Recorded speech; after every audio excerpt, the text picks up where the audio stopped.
তাহলে দুনিয়ার ক্ষেত্রে কিন্তু যেই কাজ জানা নেই বা যেই জিনিসটা আপনি জানেন না, সেখানে আপনি নিজেও যেতে পারবেন না, কেউ আপনাকে যেতেও দিবে না সেখানে। কিন্তু ধর্মকর্মর ক্ষেত্রে, ইসলাম পালনের ক্ষেত্রে দেখেন, না জেনে সব কাজই কিন্তু করছেন আপনারা।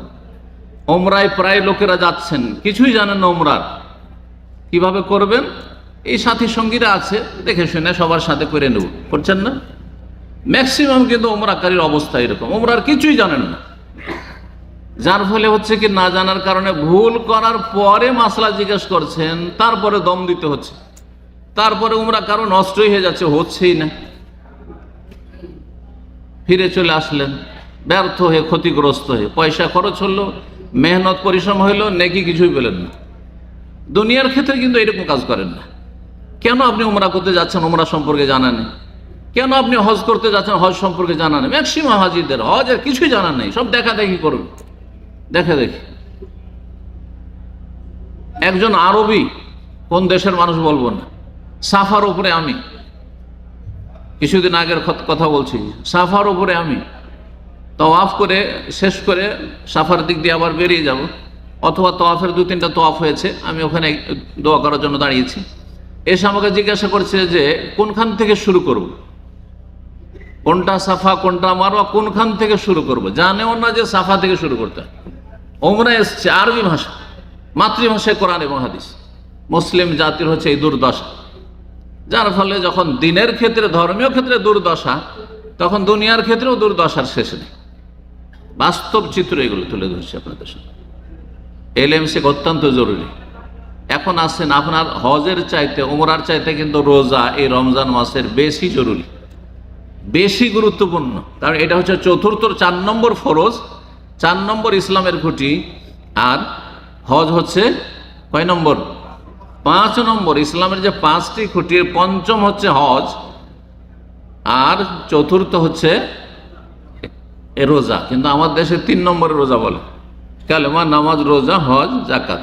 জাকাতকে 5 নম্বরে ঠেলে দেয়, অথচ জাকাত 3 নম্বর। কিন্তু এতে মানুষের জাকাতের গুরুত্ব মানুষের অন্তরে অনেকের কমে গেছে আগের যুগে। এখন তো কিছুটা দেখছি যে মানুষ সোশ্যাল মিডিয়ায় জেনে নিচ্ছে, পয়সাওয়ালারা জাকাত দিচ্ছে, কিন্তু এক সময় জাকাত পয়সাওয়ালারা প্রায় লোকই দিত না, জানতো না যে জাকাত ফরজ আছে, জানতো না। জাকাত দিয়ে 5 নম্বরে ঠেলে রাখা হয়েছে। আগে হজ করেছে, জাকাত দেয়নি, হয়তো জাকাত পরে ও জানলই না হয়তো। 3 নম্বরে জাকাত। জাকাতের গুরুত্ব তাহলে এই রমজানের সিয়ামের চাইতে বেশি। আর জাকাতের চাইতে, রোজার চাইতে আর হজের চাইতে অনেক বেশি গুরুত্বপূর্ণ হচ্ছে 5 ওয়াক্ত সালাত নামাজ। আর 5 ওয়াক্ত নামাজের চাইতে অনেক বেশি গুরুত্ব হচ্ছে লা ইলাহা ইল্লাল্লাহকে ঠিক করা, মানে শুধু পড়া নয়, মুখস্থ করা নয়, আর জিকির করা নয়, এই কালেমার অর্থ বোঝা, অর্থ বুঝার তার দাবি পূরণ করা। লা ইলাহা, বাতিলের সামনে ঝুঁকবেন না, দরগা দুর্গার সামনে ঝুঁকবেন না, আর ইল্লাল্লাহ, একমাত্র আল্লাহর ইবাদত করবেন। ইবাদতে ফরজ ওয়াজিবে যেন ঘাটতি না থাকে। ইল্লাল্লাহর মানে সহজ মানে বুঝে নেন, ইল্লাল্লাহ মানে ইবাদত বন্দেগীর ফরজ ওয়াজিবে যেন কোনো ঘাটতি কমতি না থাকে। আর লা ইলাহা, আল্লাহ ছাড়া কারো সামনে এই মাথা যেন না ঝুঁকে, রুকু হবে না, সিজদা হবে না। এই জন্য আমাদের সাথে মোসাফা করতে এসে অনেকে ঝুঁকে মোসাফা করেন, নিষেধ করি আমরা। এটা হচ্ছে যে আকিদা জানি আমরা, সেই জন্য নিষেধ করি।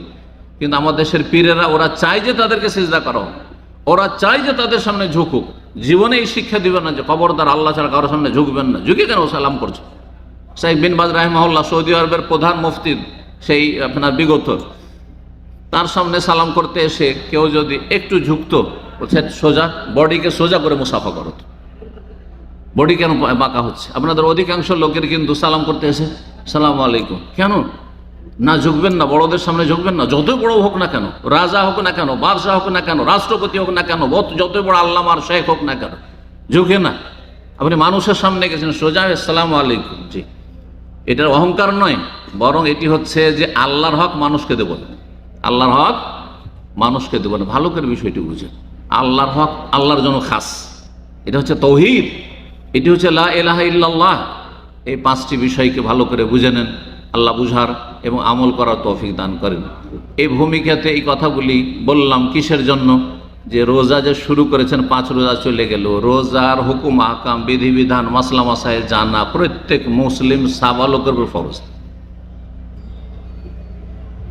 যে সাবালক হয়ে গেছে, 14-15 বছর হয়ে গেছে, সাবালকের লক্ষণ হয়ে গেছে ছেলেদের ক্ষেত্রে, মেয়েরা তো 10 বছরে সাবালিকা হয়ে যায়, তখনই রোজা সম্পর্কে জানা ফরজ, যে কখন রোজা ফরজ হয়ে আছে, কি অবস্থায় রোজা চলবে। এটা 10 বছরের মেয়ে মাসিক আসলে, দিনের বেলা মাসিক আসছে আর রোজা রাখা চলবে না, এই মাসলা না জানলে কি করবে? সে রোজা অবস্থায় থেকে যাবে। মাসিক শুরু হয়েছে, মাসিক হচ্ছে আর রোজাও রাখছে, লজ্জা হয়তো মাকে বলে না, অথবা জানেই না যে রোজা রাখতে হয় কি হয় না, রোজা সবাই রাখছে, বাপ মা রাখছে, আমিও রাখছি, করবে না করবে না?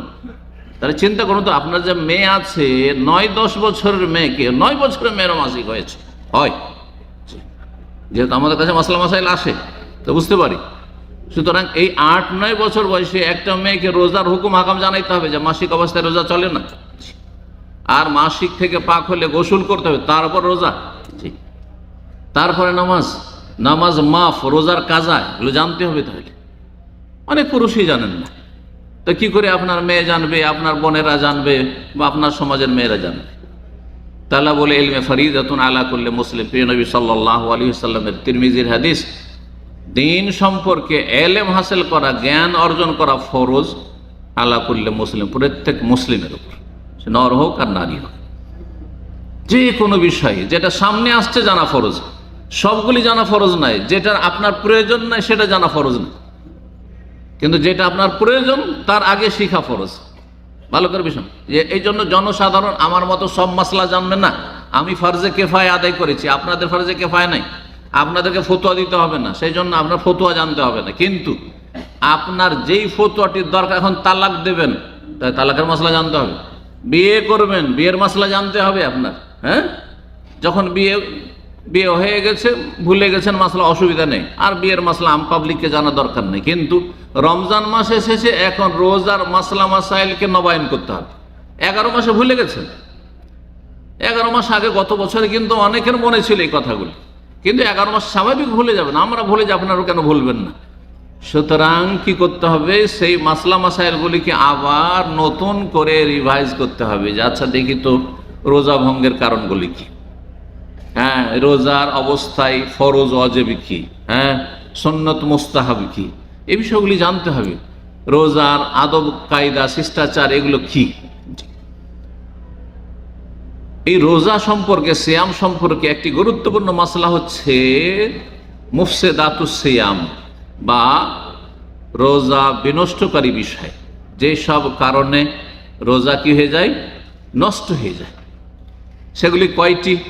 যে বলবে হাত তুলবে, দেখি কোনো বান্দা আছে কিনা, কারণ এটা জানা ফরজ, আপনার প্রথম দিন থেকে জানা ফরজ যে কিসে রোজা নষ্ট হয়, আজ কিসে হয় না এটাও জানা জরুরি, কিসে হয় নষ্ট আর কিসে হয় না এটাও জানা কিন্তু জরুরি। কে বলবে বলেন? রোজা ভঙ্গের কারণ কয়টি? কয়টি? মাত্র 3টি। দেখলেন, মাত্র 3টি। আর কেউ এদিকে, হ্যাঁ এইদিকে কে বলবে? তাহলে বলেন কয়টি? 7টি। এই যে 7টি রোজা ভঙ্গের কারণ হচ্ছে 7টি, জানতে হবে না? তাহলে 7টি কারণ ছাড়া বাকি কারণে রোজা নষ্ট হয় না। অনেকে মনে করে রোজা নষ্ট হয়ে যায়। আমরা ছোটকালে যে বাস করেছি যে সমাজে, শুনতাম কানে খড়ি দিবি না, কানে খড়ি দিলে রোজা নষ্ট হয়ে যাবে। হ্যাঁ, কানে খড়ি দিলে রোজা নষ্ট হয়ে যাবে, বুঝতে পারছেন? আচ্ছা, কানে কেউ ড্রপ দিল, রোজা নষ্ট হবে না? হবে না? এই যে হবে বলে দিল, কানে কানে দিলে রোজা নষ্ট হবে না? হবে। কিন্তু নাকে রাখে, নাকে দিলে কি হবে? হবে না? হবে না? নাকে দিলে তাড়াতাড়ি আপনার খাদ্য নালীতে চলে যাবে, নাকে দিলে নষ্ট হয়ে যাবে। চোখে নষ্ট হবে না, মুখে নষ্ট হবে। তাহলে এই 4টা ছিদ্র সম্পর্কে জেনে নেন, সহজ মুখস্থ। এই যে 4টা ছিদ্র আছে আমাদের এই মুখমণ্ডলে, এই 4টার মধ্যে 2টোতে রোজা নষ্ট হবে কিছু গেলে, আর 2টোতে নষ্ট হবে না। মুখ দিয়ে গেলে নষ্ট হবে, যদি নাক দিয়ে যায় তো নষ্ট হবে, কান দিয়ে গেলে নষ্ট হবে না, চোখ দিয়ে যদি চোখে ড্রপ দেন তাহলে নষ্ট হবে না। আচ্ছা, পানিতে ডুব দিয়ে থাকলে রোজা নষ্ট হবে? রোজা নষ্ট হবে না। আচ্ছা, আমরা প্রচন্ড গরমের সময়, কি গরমে, আজ এসির দেশে বাস করছেন, সব ভুলে গেছেন, কষ্টগুলি ভুলে গেছেন হয়তো, কি যে কষ্ট, সুবহানাল্লাহ। তো তাতে আমরা করেছি কি, পিপাসা লাগছে কিন্তু রোজা ছাড়বো না, তখন করেছি গামছা আর না হয় কোনো চাদরকে ভিজিয়ে গায়ে জড়িয়ে রেখেছি, পেঁচিয়ে রেখেছি, ও ভিজা গামছায়। আজকাল যারা এসিতে বাস করেন তাদের শরীর এমন দুর্বল যে ভিজা কাপড় এরকম জড়িয়ে রাখলে সেই দিনই অসুস্থ হয়ে পড়বেন কিন্তু আপনারা। কিন্তু আমাদের কিছুই হয়নি, ঘন্টা 2 ঘন্টা বৃষ্টির পানিতে ভিজতে থাকলে কিছুই হয়নি, ঘন্টার পর ঘন্টা পুকুরে ডুব দিয়ে থাকলেও কিছু হয়নি, নদীতে সাঁতার দিলেও কিছু হয়নি, তাই না? আজকালকার বাচ্চাদেরকে 10 মিনিট 15 মিনিট শুধু বৃষ্টিতে নামিয়ে রাখেন, দেখেন সব অসুস্থ হয়ে পড়বে। তো যত যারা দুর্বল, যত যারা গরিব মানুষ, যত যারা অভাবী বা যত যারা নিয়ামত থেকে বঞ্চিত, তাদের উপর আল্লাহর তো খাস রহমতও আছে। হ্যাঁ, শরীরে একটা প্রতিরোধ শক্তি আল্লাহ রাব্বুল, সব আল্লাহর দান, আল্লাহ রাব্বুল দান। এত আয়েশ আরামে থাকছেন, এত ভালো ভালো খাবার খাচ্ছেন, কিন্তু প্রতিরোধ শক্তি শরীরে দুর্বল। জি, যাই হোক, ফিরে আসি তাহলে। এই যে লোমকূপগুলো আছে, এগুলোতে ছিদ্র আছে কিন্তু, লোমের গোড়ায় গোড়ায় ছিদ্র নাই। তো যখন আপনি এই যে গামছা বা কাপড় শরীরে জড়িয়ে আছেন, তো পানি ঢোকে না, এগুলোতে পানি ঢোকে না, গোসলের সময় পানি ঢোকে না, তো রোজা নষ্ট হবে। তাহলে বোঝা গেল যে পানাহার, পানি বা খাদ্য যেখানে সেখানে, এখান দিয়ে ঢুকলে, খাদ্যর কথা বাদ দেন, পানি এগুলো দিয়ে ঢুকলে রোজা নষ্ট হবে না, এখান দিয়ে ঢুকলে রোজা নষ্ট হবে, বা পাকস্থলিতে ঢুকলে নষ্ট হবে। কিন্তু এমনি শরীরের এই যে লোমকূপ দিয়ে ঢুকছে পানি, এতে রোজা নষ্ট হবে না, সেটা যেভাবে হোক না কেন। এগুলো তো হবে না, কিছু উদাহরণ দিলাম, হবে না উদাহরণ আরো মেলা আছে মেডিকেল বিষয়গুলিতে। যেমন ইনহেলার, যাদের শ্বাসকষ্ট আছে, এজমার রোগী অনেকে আছে, শ্বাসকষ্ট নিতে হয় না, স্প্রে নিতে হয় না, রোজা নষ্ট হবে? এটা খাদ্য না, পানীয় না, এতে রোজা নষ্ট হবে না। কিন্তু ধূমপান এক শ্রেণীর লোকেরা বলছে যে এটা তো পান করে না, এটা তো নাক দিয়ে বের করে দিল, মুখ দিয়ে বের করে দিল, ধোঁয়াটা বের করে, রোজা নষ্ট হবে না। তাদেরকে উত্তর দেবেন যে আপনারা এটাকে কি বলছেন? ধূমপান বলছেন না? ধূমের সাথে পান কেন বলছেন? বলছেন না? হয় বিড়ি খাওয়া, সিগারেট খাওয়া বলছেন, না সিগারেট পান করা বলছেন।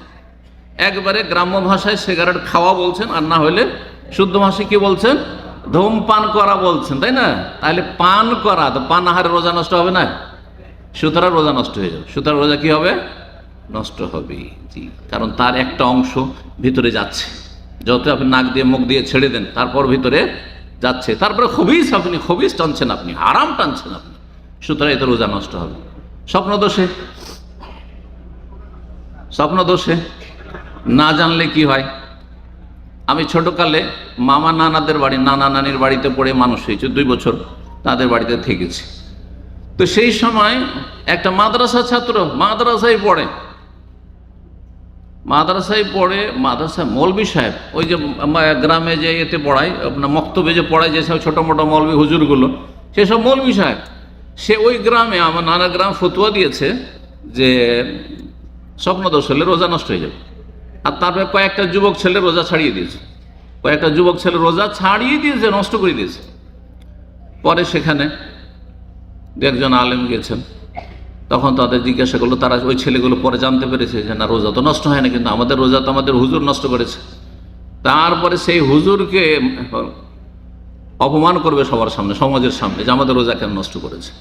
চিন্তা করেন তাহলে এই হুজুর জাহান্নামে যাবে কিনা, আর জাহান্নামে নিয়ে যাবে কিনা। এইরকম হুজুরকে যারা না জেনে ফতোয়া দিয়ে নিজে পথভ্রষ্ট হয়, অন্যকে পথভ্রষ্ট করে, এদের সম্পর্কে কোরআন এবং হাদিস বলছে এরা দুভয় জাহান্নামে যাবে। কেন? যাকে তাকে ফুটপাতে আপনি মাসলা জিজ্ঞেস করলেন, আপনি সেই জন্য আপনিও অপরাধী, আর আপনি না জেনে কেন ফতোয়া দিলেন, আপনি তার চাইতে বড় অপরাধী। ফাদাল্লু আদাল্লু, নিজেও পথভ্রষ্ট, অন্যকেও পথভ্রষ্ট করে জাহান্নামের দিকে ঠেলে দিল। কত বড় অন্যায় কাজ করলো, চিন্তা করুন তো। কেন? স্বপ্ন দোষ হলো রোজা নষ্ট হবে না কেন? যদি জিজ্ঞাসা করে কি বলবেন? ইচ্ছা করে নয়। যেমন বমি যদি ইচ্ছা করে নাই, ভিতরটা খারাপ হলো, মাথাটা একটু চক্কর দিল আর বমি হয়ে গেল, তাহলে রোজা নষ্ট হবে না। কিন্তু ইচ্ছা করে তো বমি করেন, ইচ্ছা করে তো বমি করেন, তাহলে কি হয়ে যাবে?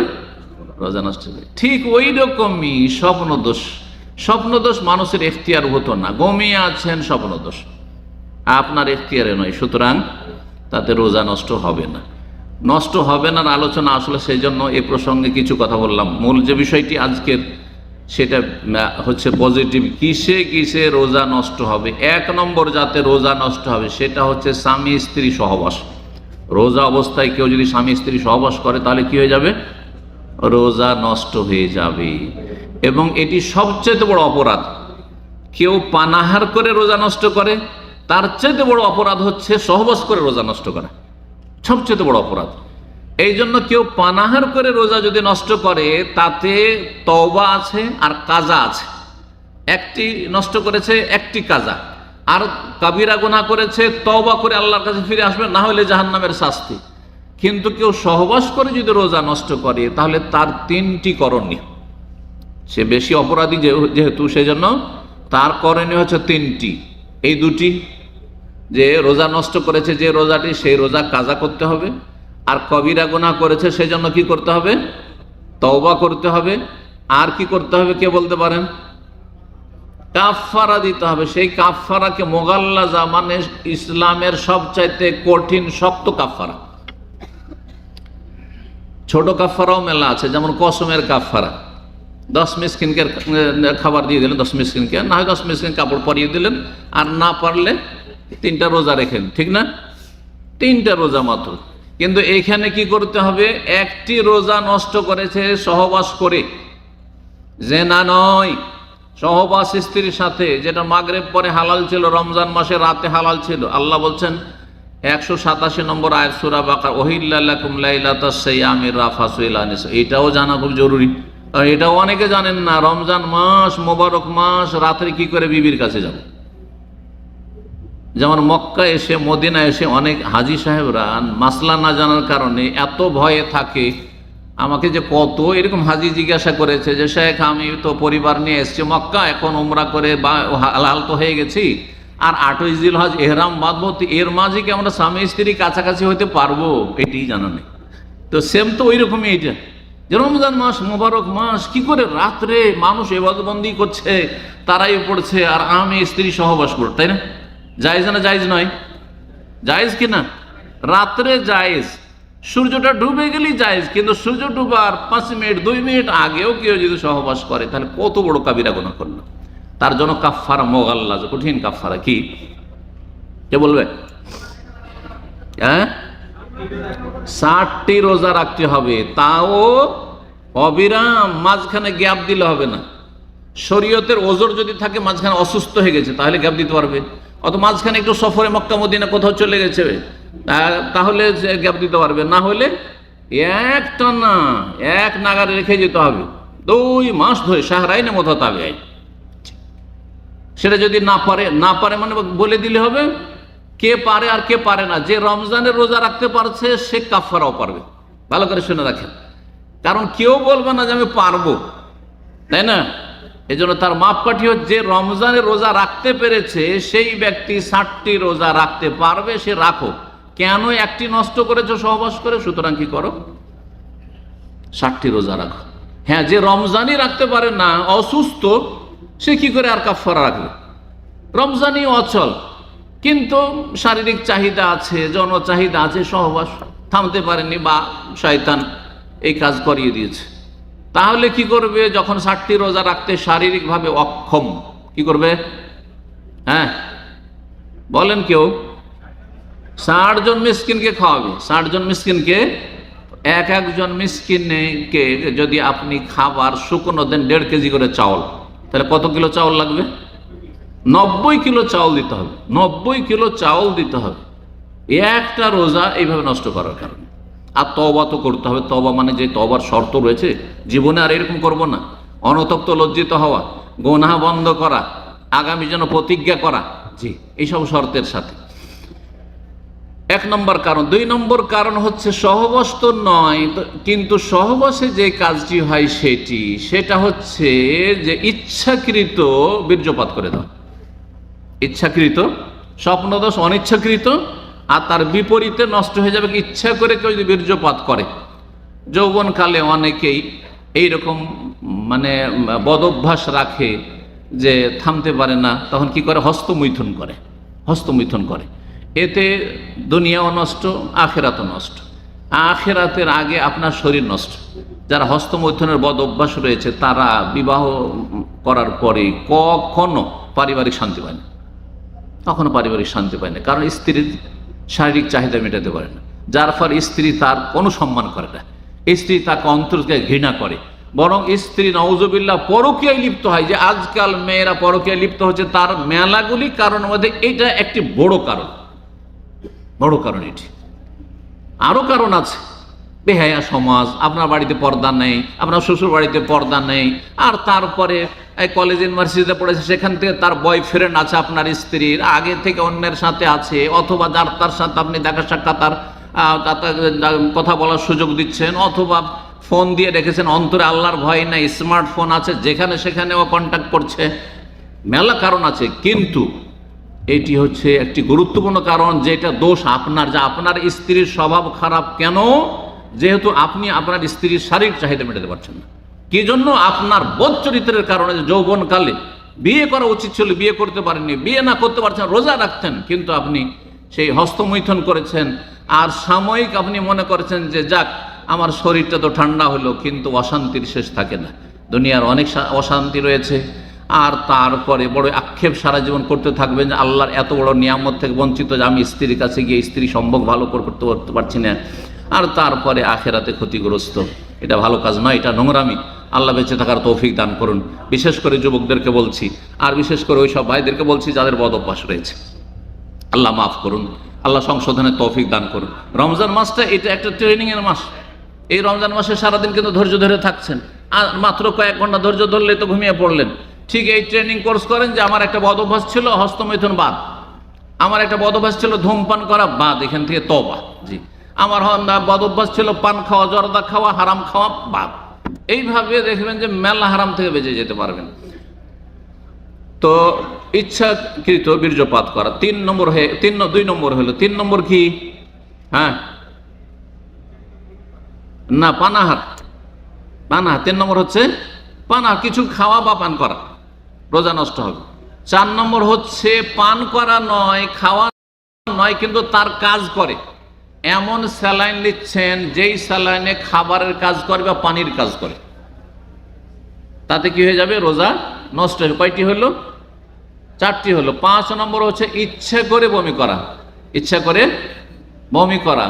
6 নম্বর হচ্ছে যেটাতে ইখতিলাফ রয়েছে, রোজা নষ্ট হবে কি হবে না, সেটা হচ্ছে রোজা অবস্থায় সিঙ্গা লাগানো। সিঙ্গা লাগানো বুঝেন? হেজামা, আজকাল হেজামার অনেক কিন্তু মানে খুলছে আপনার হেজামালয়, হেজামা করা হচ্ছে, বাংলাদেশে খুব শুরু হয়েছে। এই হেজামা রক্ত, শরীর থেকে রক্ত বের করা, এটা একটা চিকিৎসার পদ্ধতি, প্রাচীন পদ্ধতি, সুন্নতি পদ্ধতি, কিন্তু রোজা রমজানের দিনে করবে না। ইমাম আহমদের মতে, মুহাদ্দিসিনদের এক দলের মতে তাতে রোজা নষ্ট হবে, আর এক দল বলছে রোজা নষ্ট হবে না কিন্তু দুর্বল হয়ে যাবে, সেই জন্য না করা উচিত। রাত্রে সতর্কতামূলক রমজানে যদি করতে হয় তো কি করবেন? রাত্রে করবেন। কয়টা হইল? 6টা হয়ে গেছে। 7 নম্বর সেটা মহিলাদের সাথে সম্পৃক্ত, তা হচ্ছে রোজা অবস্থায় যদি মাসিক চলে আসে বা বাচ্চা ভূমিষ্ঠ হয়ে যায়, রোজা আছে আর বাচ্চা হয়ে গেল, হ্যাঁ, বা বাচ্চা অ্যাবর্শন হয়ে গেল, আর বাচ্চা 3 মাসের হয়ে গেছে, বাচ্চা 3 মাসের হয়ে গেছে, বাচ্চার আকার আকৃতি হয়ে গেছে, তাহলে নেফাস। কিন্তু এই মাসলাও জানেন, এটা অনেকে জানে না, অনেক আলেমরা ফতোয়া থেকে ভুল করছে।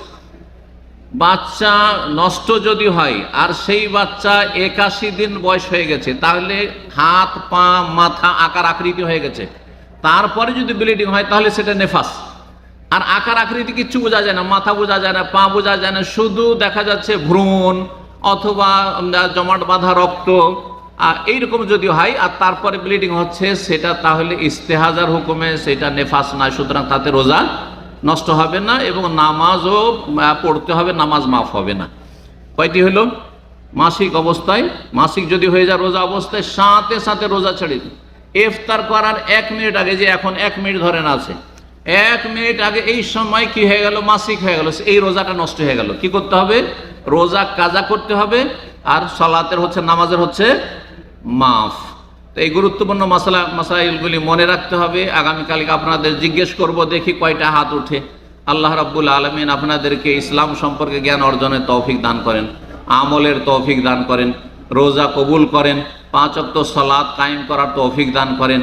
আল্লাহ রাব্বুল আলামিন নেক হায়াত দান করেন, আপনাদের রুজিতে আল্লাহ বরকত দান করেন। আল্লাহ রাব্বুল আলামিন আমাদের সবাইকে দুনিয়া আখিরাতে সুখে শান্তিতে রাখেন। রব্বানা আতিনা ফিদ দুনিয়া হাসানা ওয়া ফিল আখিরাতি হাসানা ওয়া কিনা আযাবান নার।